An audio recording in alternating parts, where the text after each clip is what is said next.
Cet après-midi, Israël entre émotion et interrogation après la libération hier de ces 3 femmes. C'était très émouvant d'ailleurs, hein. C'était très émouvant de les voir retrouver leur famille, de les voir retrouver leur quotidien. Franck Lapiro, là-dessus, je le disais, on est entre émotion et interrogation. Émotion parce que...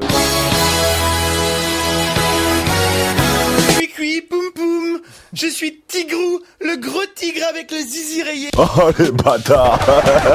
Joker fort, je me casse. Joker. Qu'est-ce qu'il faut en penser ? Moi, je suis très gêné par cette histoire, parce que, évidemment, dire qu'on a tous ressenti une émotion intense hier, mais pas de sentiment de fête, pas de sentiment de joie, pas d'euphorie.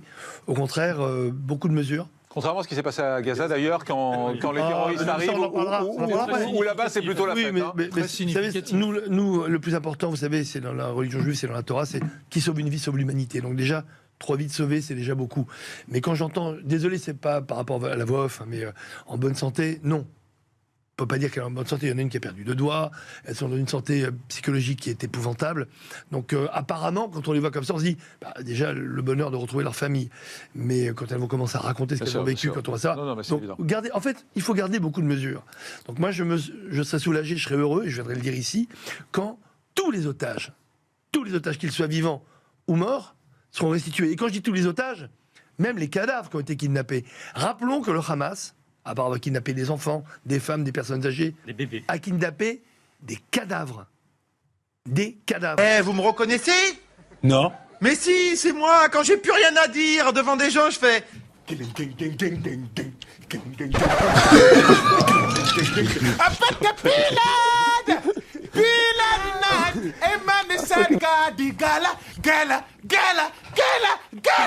on voit ça, on se dit, mais au fond, les capacités du Hamas sont quand même assez il y a du monde, fortes. hein. Ouais. Il y a des kalachnikovs, il y a des pick-up, il y a du matériel, il y a des hommes. Et excusez-moi, donc tout peut continuer. Et excusez-moi, alors voilà, je vais me faire allumer sur les réseaux sociaux, mais je m'en fous.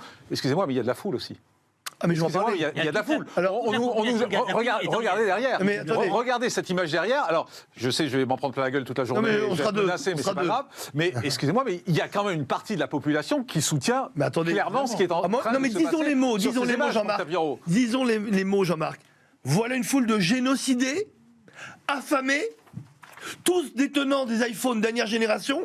On a fait des focus surarmés avec des grands sourires. Alors excusez-moi, mais toutes celles et ceux qui pensaient encore qu'il y avait peut-être un risque génocidaire à Gaza doivent être rassurés. C'est une très bonne nouvelle. Il n'y a jamais eu de génocide à Gaza. Voilà la preuve. Ah ben, dis donc, elle est bonne celle-là. Il n'y a jamais eu non plus, on le voit, de famine. Ah, vous voyez des gens affamés là-dedans? Vous voulez que je vous rappelle, moi, les images du Sahel ou les images de sortie des camps de concentration, là où il y a eu de vrais génocides. Donc toute cette fake news mondiale portée en France par les insoumis et toutes leurs cliques et toutes leurs sectes, j'espère que ça va s'arrêter, mais ils sont capables de voir là-dedans. Et par l'ONU. Et par l'ONU. Ils sont capables de voir là-dedans encore. Oui, non, c'est une mise en scène, mais vous savez, derrière ces milliers de gens qui se portent bien, qui soutiennent complètement le Hamas. N'oublions pas qu'en 2007, le Hamas a gagné avec 77% des voix. Il contrôle toute la population. Bien sûr, il contrôle tout le monde. Donc on voit bien qu'il n'y a pas de génocide, il y a des iPhones de partout, donc ils ont de l'électricité, il n'y a pas de famine. Il faut que toutes ces fake news s'arrêtent. That is good. That is good. That is good. That is good.